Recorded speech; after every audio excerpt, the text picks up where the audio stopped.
1987 সালের 24 জুন আর্জেন্টিনার রোজারিও শহরে জন্ম নেয় এক ছোট্ট বালক।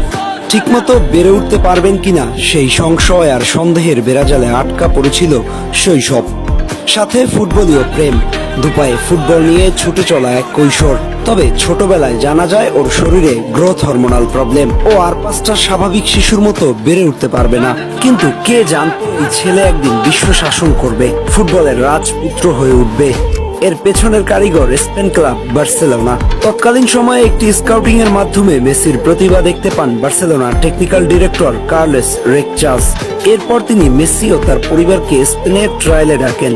মেসি ট্রায়ালে সবাইকে চমকে দিয়েছিল। তার খেলা দেখে রেকচাস মুগ্ধ হয়ে তখনই চুক্তি সেরে ফেলতে চেয়েছিল, কিন্তু অফিসিয়ালি সবকিছু করতে সময়ের প্রয়োজন। সে পর্যন্ত অপেক্ষা করতে চাননি রেকচাস।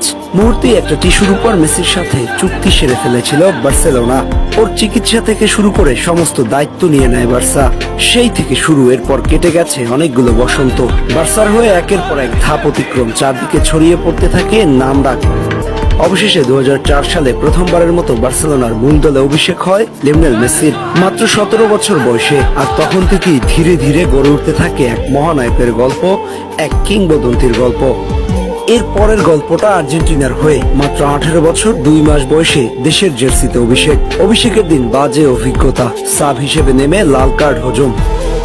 এরপর অবশ্য আর পেছনে ফিরে তাকাতে হয়নি। বিশ্বের বিভিন্ন প্রান্তে ছড়িয়ে ছিটিয়ে থাকা সমর্থকরা ওর ফুটবল প্রেমে মজতে থাকে।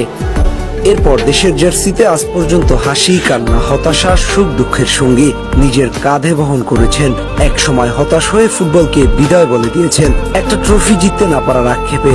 অবশেষে দেশের জার্সিতে সেই স্বপ্নটাও পূরণ হয়েছে। বিশ্বকাপ সহ কোপা জয় সব এখন মেসির ঝুলিতে। ভক্তদের কাছে মেসি এক আবেগের নাম, এই প্রজন্মের কাছে এক মহানায়ক, যাকে এক পলক দেখার জন্য কত শত পাগলামি। কখনো কাঁটাতার পেরিয়ে মাঠের ভিতরে ঢুকে পড়া, কখনো টিম বাসে হাত নাড়িয়ে অভিবাদন জানানো, কত শত পাগলামি। এই প্রজন্মকে এমন ফুটবল শৈলী উপহার দেওয়ার জন্য ধন্যবাদ লিও।